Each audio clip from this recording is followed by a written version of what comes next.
The Jets signed a player, and he's pretty well known. Can he revitalize his career in New York? Let's discuss today on Locked On Jets.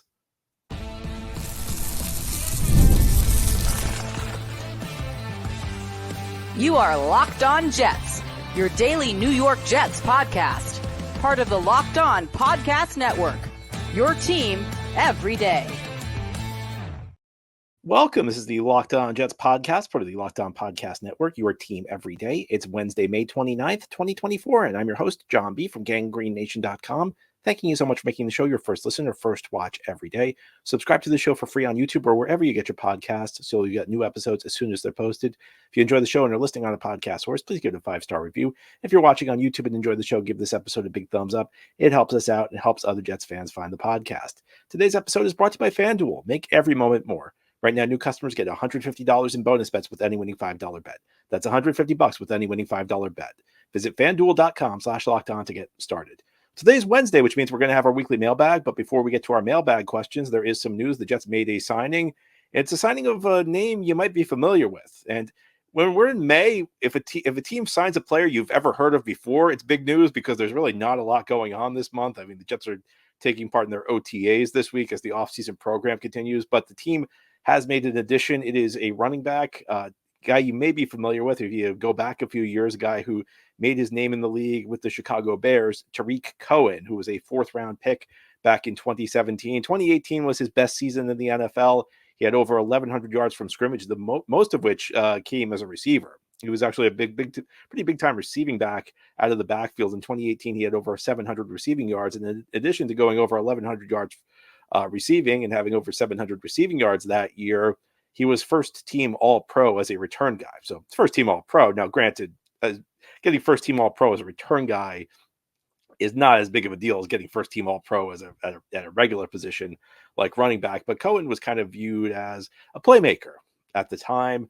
And then his career was kind of sidetracked by injuries. In 2020, he suffered a absolutely devastating knee injury. Then not long after that, as he's trying to return, he suffers an Achilles injury. I think, we know all about those in New York. And he's been out of the league. The last time he actually played in the game was 2020. Last year, he decided to try and stage a comeback.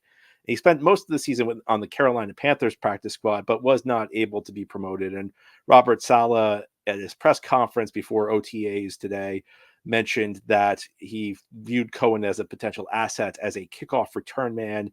Mentioned Cohen's prowess. Back in 2018, he was a first-team All-Pro as a return guy. And Saleh mentioned the topic that comes up whenever anybody signs anybody these days, the new kickoff rules. I mean, nobody really knows how these new kickoff rules are going to impact the league, but it seems like every signing you hear, there's some theory out there that it's going to be impacted, that they're impacting the move. In this case, it's probably true, though, because Cohen does have, at least in the distant past, a track record of being a very good return guy. And Saleh mentioned that, there's a chance kickoff return guys are going to get quite a few opportunities this year. Now, Saleh did also mention that he is in a competition with Xavier Gipson for the starting kick return job. And, there's probably only a spot for one of the two on the roster. And he mentioned that Gipson right now is going to be the leader in the clubhouse. That, essentially the vibe you got from Saleh was essentially that Cohen has to outperform Gipson. If all things are equal, the Jets are going to stick with their incumbent guy, Xavier Gipson. Cohen has to go out there and really wow them in order to win this job, or at least clearly outperform Gipson. Now, of course, as I mentioned earlier, whenever you sign a player people have heard of in May, it seems like a big deal. And that's why we talk about it on today's show, because Tarik Cohen's going to be a name that generates some memories. It'll probably generate some buzz. But I think it's important to keep expectations in check here with this move, because let's be honest, I mentioned he was an All-Pro kick returner back in 2018. Well, 2018 was 6 years ago. That's an eternity in the NFL. Tom Brady was still with New England in 2018. That's how long ago that was. If just because you were good in 2018, that doesn't really mean you're going to be great now. And you have to remember, this is a guy who, again, suffered two very serious injuries.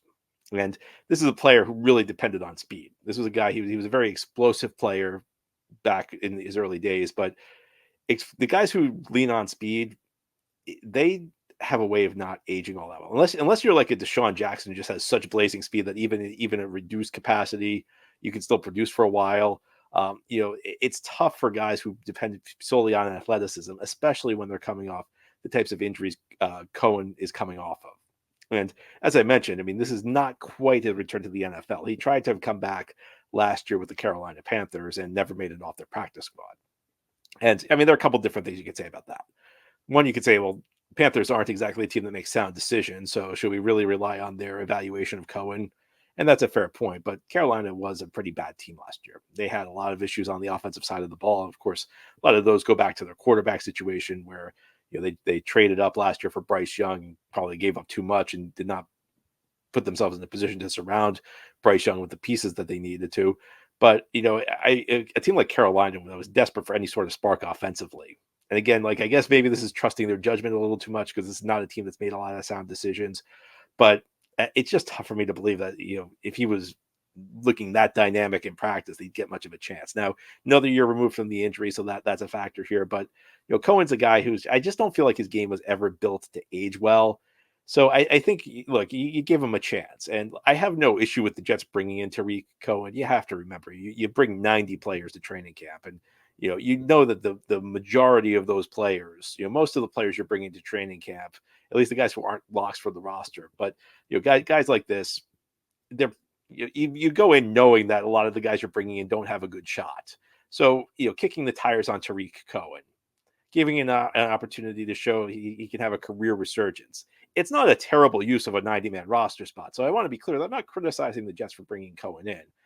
I just think you've got to temper expectations here because guy who hasn't played in an NFL game in 4 years, guy who really hasn't looked dynamic in 6, and 28 on paper, he's still in his 20s. But for a guy whose game is the way Cohen's game is right now, for a guy who was always somebody who depended on his speed and coming off 2 very serious lower body injuries, it's just not clear how much is going to be left. Now, of course, they don't know for sure, so they'll give him an opportunity. And look, competition is never a bad thing. If you can bring in a guy, even if it was a really long time ago, to compete with Gibson, and you think that maybe he's got a shot to be, maybe he's got a shot to rejuvenate his career or his chance to be an upgrade on Gibson, I have no problem bringing him in. But I think that a lot of the analysis today is going to be off because I think a lot of the analysis is going to be that Cohen has a really good chance of making an impact with this team. And I think that's because there's name recognition. And, when these signings get broken down, especially by, local media, name recognition plays a big role. A lot of times, like if somebody's heard of a player, they automatically assume it's a good signing. They automatically assume this guy's really going to help us. And it's not always the case, and especially not true of guys who have missed as much time as Tarik Cohen has missed. So I'm not trying to bum anybody out here. And again, it's like you got 90 roster spots, and a lot of these roster spots are going to guys who are never going to help you. And a lot of these roster spots are going to guys who don't have a great shot at making the roster. You have to remember that this time of year, if a guy is unsigned, there's usually a reason for that. Now, there are some guys out there who still can help teams at this point of time. And maybe, they're waiting for the market to clear up. Maybe they overplayed their hand in free agency. They're waiting for an injury. They're waiting for a team to, have an opening. They're waiting for a team to clear cap space. I mean, there are useful players who are available this time of year. But somebody like Tarik Cohen, who hasn't really played in 4 years, the reason he's available is that there's not a lot of belief that he can still get it done in the league. So, I'm not saying this to try and be negative. I'm not saying this to bash Cohen by any stretch of the imagination. I think it's perfectly fine to take a look at what he's got, but I think we should be honest with ourselves and acknowledge that the odds are what he's got at this point in time is probably not a whole lot. Now, here on the Locked On Jets podcast, we'll turn our attention to our weekly mailbag. Got plenty of listener questions today to go through, including one about a team the Jets tried to trade up with in the NFL draft. Should the Jets have been able to trade up with them? We'll give you some insights on that continuing here this Wednesday edition of Locked On Jets. Today's episode of Locked On Jets is brought to you by FanDuel. It's winner take all time in the NBA and NHL, and FanDuel is giving you a shot to bring home a big win of your own because right now new customers get $150 in bonus bets with any winning $5 bet. That's $150 to bet on spreads, money lines, player props, and more. It's coming down to the wire in the NHL's Eastern Conference Finals. Rangers, after some thrilling wins, dropped a heartbreaker last night to the Panthers. So now it's really a best 2 out of 3 series. Rangers are returning to the Garden, though. They still have home ice. And if you want to get in on the action, FanDuel's the place to do it. Or if you want to, bet on the NBA playoffs or perhaps Major League Baseball, again, FanDuel's the place to be because, again, new customers get $150 in bonus bets with any winning $5 bet. Just visit FanDuel.com/lockedon and make every playoff shot count. Again, it's FanDuel.com/lockedon. FanDuel, America's #1 sportsbook. Thank you so much for making Locked On Jets your first listen or first watch every day. A big shout out to you every day, as this is a daily podcast covering the New York Jets. We have new episodes each day through the week, Monday through Friday. Let's begin our weekly mailbag now. Thanks to everybody who sent in listener questions. Our first question is from Chris. Hi, John. Maybe a little late for a draft question, but why was Atlanta unwilling to trade down to the Jets? It was reported that the Jets wanted to trade to 8, and if that's accurate, I don't understand why the Falcons would not have been eager to make that trade for even modest compensation. The Jets were not taking Penix. The Bears were not taking Penix. And even if another team traded up with the Bears, it most likely would have been to take McCarthy, who was still on the board. Why would they not have made the trade? Well, it's an interesting theory. And I think in all likelihood, you're right, Chris. I think it's very likely that the Falcons still probably could have gotten Penix if they had traded down to 10. But, I think when you're talking about the NFL draft, there are situations where you're more risk adverse and situations where you're less risk averse. And I think when you're talking about a quarterback, you're very, very risk averse because, yes, you could have gotten something trading down to 10. And yet the odds are still pretty high you can get Penix. So let's say the odds are 95% you can still trade down and get Penix. Are you willing to bet something as important as missing out on the franchise quarterback you've identified? Even if it's only, would you be willing to take that chance if it's only a 5% outcome? I don't think a lot of teams would be able to, because I don't think you'll ever live it down. If you believe a guy's a really good quarterback and you lose out on him because you traded down because you tried to get a couple extra picks, and then some team jumps in front of you, some team jumps and trades up with the Bears to grab Penix, I think that's the type of thing that would be tough to live down. I mean, you'd be thinking about that forever. Now, if it's like a wide receiver, if you're targeting a wide receiver and you trade down 2 slots and you miss out on the wide receiver, well, that happens. There's always going to be another wide receiver who comes around. You'll have another opportunity next year to get another wide receiver. Or maybe later in the draft, there'll be a wide receiver you like. But there's just such a short supply of quarterbacks that I don't think that that's the type of thing Atlanta would have been willing to risk. And, you mentioned that teams looking to trade up probably would have tried to trade up for McCarthy. You very well may be right about that. But at the end of the day, you don't know what other teams' boards look like. And if you've rated Penix ahead of McCarthy, you have to think that at least there's a possibility some other team has rated Penix ahead of McCarthy. So, it's kind of a balance, because when you're a GM, part of your job is to try and kind of game the whole situation out and try and figure out what other teams are thinking. So, but I think in a situation like that, when you're on the clock and you have your quarterback in reach, and this is a guy who's, you think is going to change your franchise for the next decade plus, it's tough to trade down. And me, I'm as big of a proponent as there is of trading down and stockpiling extra draft picks. In almost any other situation, I'm a fan of trading down and increasing the number of picks you've got, because I think if you look, history shows you the more picks you have, the more opportunity you have to get something right in the draft. And the best teams in the NFL draft historically, the thing that sets them apart is not that they're necessarily the best scouting teams. It's that they have the most picks, so they have the most built-in margin for error. I'm a big fan of stockpiling extra picks, but when you're talking about a chance to land your quarterback, the guy you judge is a great quarterback, and we don't know what Atlanta's board looked like. If Atlanta had McCarthy and Penix rated equally, and it was like a coin toss between the two of them, then I think you look to trade down. But if you had Penix rated way higher than McCarthy, it's tough to trade down. I think it's a tough risk to take. There are situations where you might be willing to take a risk. I don't think potentially losing out on the quarterback you want, especially when you're on the clock and he's right in front of you, and there's no risk of losing him when you stay there and you just take him. I think that's a tough thing. I think it would be a tough thing to do. So that would be my guess, that's the reason Atlanta approached it the way they did. Now, of course, if you do trade down and Penix is still there and you've acquired an extra early pick, then you look like a genius. But I just think that might be a situation where, because you have to remember, if you're a general manager, drafting a quarterback in the first round is the type of thing that can make or break your career. And would you want to, even if it was a small risk, if this is the pinnacle of your profession, and you don't get another chance, there is no, the most GMs, and when they get fired the first time, don't get a second opportunity to do the job. Would you risk your entire career, even if it was only like a 5% chance of happening? Would you risk your entire career to try and get like an extra pick or two? I think most GMs would not. And I think that's probably why Atlanta approached it the way that they did. An interesting question. And again, it's a tough one to answer, because you're probably right. If they traded down, they still probably would have gotten Penix, but I just don't think that they were willing to risk even any slight uncertainty in exchange for the extra picks they got. Our next question, John, which of the day 3 Jets draft picks do you think has the best chance of immediately stepping in and producing? I think you got to go with one of the running backs, either Braylon Allen or Davis.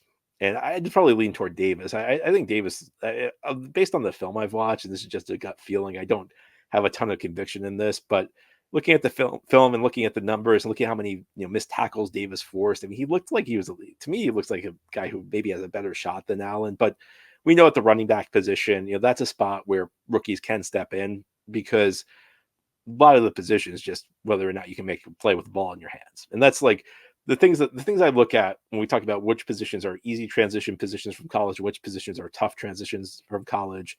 How much technique is involved in the position, because a lot of times that determines how difficult the transition is. Wide receiver, you have guys who step in and play well immediately, but wide receiver can be a difficult transition for a lot of guys because a lot of these guys are coming from college schemes that don't really ask them to run a very big route tree. And there are some players who do come from more advanced systems, so the route tree is familiar to them. There's some guys who are just very quick learners and they learn routes very quickly, but it can be difficult. You have to learn how to beat physical corners off the line of scrimmage. You don't face a ton of press coverage in college. So wide receiver can be tough. At running back, the biggest challenge at running back, I think, is really picking up the pass protection. That's something that keeps a lot of the younger running backs off the field.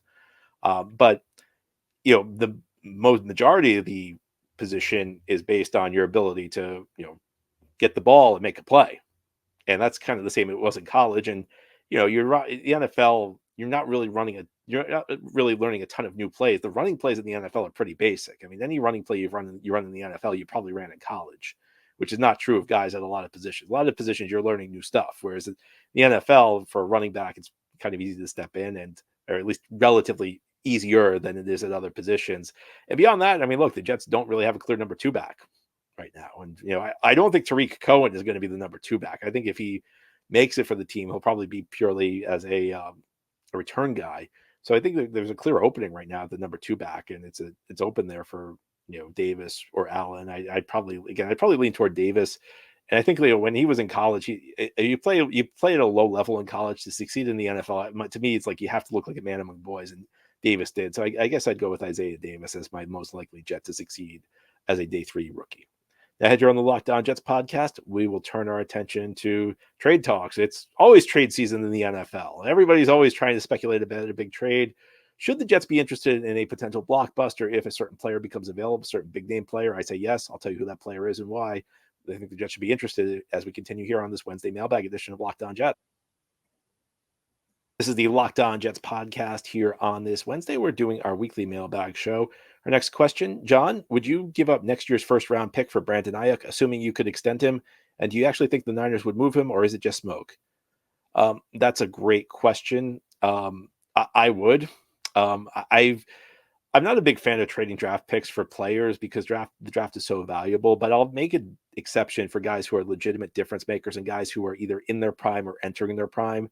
So with Brandon Ayuk last year, he just had the best season of his career. The question is he an ascending player who's just become a star, or was it like a one-off thing? Was it a career year? I lean more towards it being kind of a sign Brandon Ayuk is an ascending player. And it's because, he's very refined. I think he'd be a great fit for the Jets. I mean, I think he's like, in many ways, a better version of Garrett Wilson. And if you're a follower of the show, if you're an everydayer, I think very highly of Garrett Wilson. I think Garrett Wilson's an excellent receiver. If you had to add a Brandon Ayuk to this mix, you have maybe if not the best 1-2 punch in the league, a 1-2 punch that's pretty close to, the great tandems in this league. And I'm talking Jamar Chase and T Higgins. Maybe not quite as good as that, but up there with most of the great 1-2 punches in the league. And, Brandon Ayuk, he's a guy who can beat press coverage. He's a guy who runs excellent routes. He's a guy who can get down the field. I view Ayuk in many ways, and the games aren't exactly the same. It's kind of like Garrett Wilson plus. And he just had a huge season with the San Francisco 49ers. Do I believe he's available? It's tough to say. I mean, one of the challenges when you're a team like San Francisco is that it's tough to be able to, you have to kind of do gymnastics in order to keep all of your priority players. So it's a tough spot because, they're trying to win a Super Bowl and they don't want to lose any of their great players, but they just have so much talent on that offense that inevitably you run into a situation where you can't afford to keep everybody in the long run.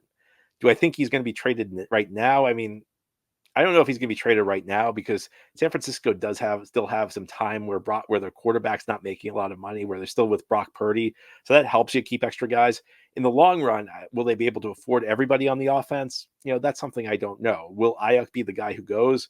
I mean, look, I think that they were smart. Ayuk would not be the guy who goes. I mean, I think that there were other places I'd look than a guy who just had a breakout season and is in his prime. I do think though, like one caveat I will throw out there is that if you do trade a pick for Ayuk, the new contract has to be part of it. You can't be doing it for a short-term rental. He has to be locked up in the long run. Now, do I think the Jets will do this? No. I think in many ways this is kind of an academic situation. I just don't think it's I don't want to make it sound like I think it's a realistic possibility. This was a mailbag question. There have been some trade rumors around Ayuk. Have the Jets been involved? Not really. But do I think the Jets should be involved if he becomes available? Absolutely. I think that's a guy who makes a lot of sense. I'm not a fan of like going after aging players. I want guys who are like either entering their prime or in their prime. I think Ayuk certainly fits that category. And our last question, how well stocked is this Jets offseason roster so far? In what areas might they need help with depth prior to training camp? Well, I think on paper is the key phrase, this roster looks very formidable. If everybody stays healthy and if nobody declines, this is a roster that should be a playoff team, I would say. And if things fall into place, this could be a very good team. This is a team that could be near the top of the AFC if they catch a few breaks. If everybody stays healthy and if everybody plays to the level they've played at during their careers, I think like a Tyron Smith, that's a move with a very high upside and a low downside. Because if Smith stays healthy, he's the type of player at the left tackle position who transforms your offensive line. He turns a good line into a great line. He turns an average line into a good line. The question is, can he stay on the field? And that's been the question with him over the last several years. You look at the receiver group, Garrett Wilson, Mike Williams, that's a good 1-2 punch. Even if we don't add somebody else, even if we don't add an Ayuk, Garrett Wilson, Mike Williams, you'd be happy to go to battle with that 1-2 punch. And I know people complain about the number 3 spot, but like your number 3 receiver is usually not the guy that decides whether or not you go to the Super Bowl. I guess it could happen occasionally, but you're more focused on your 1-2 punch. That's a good 1-2 punch. Breece Hall, excellent back out of the backfield, finally going to get some good blocking this year. Rodgers, what can he bring to the table? He's obviously a guy, a very accomplished player, a guy who's been great through his career, is heading to the Hall of Fame, one of the top 15 quarterbacks of all time. If he plays anywhere close to the way he's capable of playing, offense is going to look good. And the defense, that side of the ball, hey, I mean, there's not many weaknesses on the defense. I don't think there's a lot of great depth across the roster, though. I think, if you look at the tackle position, you do have a guy who's a blue chip prospect in Olu Fashanu. So I guess a tackle, you're okay. You're feeling okay with your depth. You want to say a quarterback? I mean, I don't think I think Tyrod Taylor can maybe get you through a couple weeks. But he's also aging. I mean, I think it was I think the signing was fine. I have no issue with bringing in Tyrod Taylor, but look, I think you need Rodgers healthy, but that's pretty much true of any team. Any team that loses its quarterback is going to be in trouble. The defensive side of the ball, defensive end spot, a lot of it depends on Will McDonald. If Will McDonald shows that he was a worthy first-round pick, Jets will be pretty good at defensive end. At corner, you can argue. I think having a guy who's got starting experience with like Brandon Echols, you can live with him, especially when you have other good pieces. Elsewhere, I mean, I don't think the roster's depth is that great. I think if we're talking about running back, we don't know what we've got. We're leaning on a couple rookies. The interior offensive line, not very good. Wide receiver, you got a good 1-2 punch, but after that, it falls off quite a bit. Defensive tackle, we just talked about it yesterday about how important Quinnen Williams is because they don't really have anything else at defensive tackle. Linebacker, not so much. Safety is kind of a question mark in and of itself. So Jets don't have great depth. But the thing is, I don't know how much depth you can sign at this time of the year. I think what you have to do is you have to find guys who are, undrafted free agents and coach them up. I think you got to hope that you hit on some of your late round draft picks and you got to coach them up. You got to find guys off the waiver wire. I mean, I think a lot of finding quality depth for a football team in the NFL is about development. It's about player development. So the question is, I mean, I don't know if the Jets are going to be able to go out and get guys. I think a lot of it's going to come down to how good this coaching staff is and whether, and part of it's targeting the right players. Part of it's targeting guys with the right skill sets who fit the Jet system. But I also think, a lot of this is going to come down to the coaching staff because if you have decent depth, a lot of the times it's the guys who are unheralded because the thing in the NFL is when you're talking about free agents, even if you're a backup, if you're a good backup, there's going to be some team out there with a weakness at your position, and they're going to want you as a starter. So with the Jets, I think a lot of this comes down to Saleh and company getting these guys in good position. And hopefully, that's something they're able to do. Anyway, that's all for today's episode. This has been the Locked On Jets podcast, part of the Locked On Podcast Network. Your team every day is our motto. As always, if you enjoyed the show, hit the subscribe button where you're watching or listening so that you'll never miss an episode. If you enjoy the show and you're listening on the podcast source, give it a 5-star review. And if you're watching on YouTube and enjoy the show, give this episode a big thumbs up. It helps us out, helps other Jets fans find the podcast. Enjoy your Wednesday, everybody. We'll be back tomorrow to talk more Jets.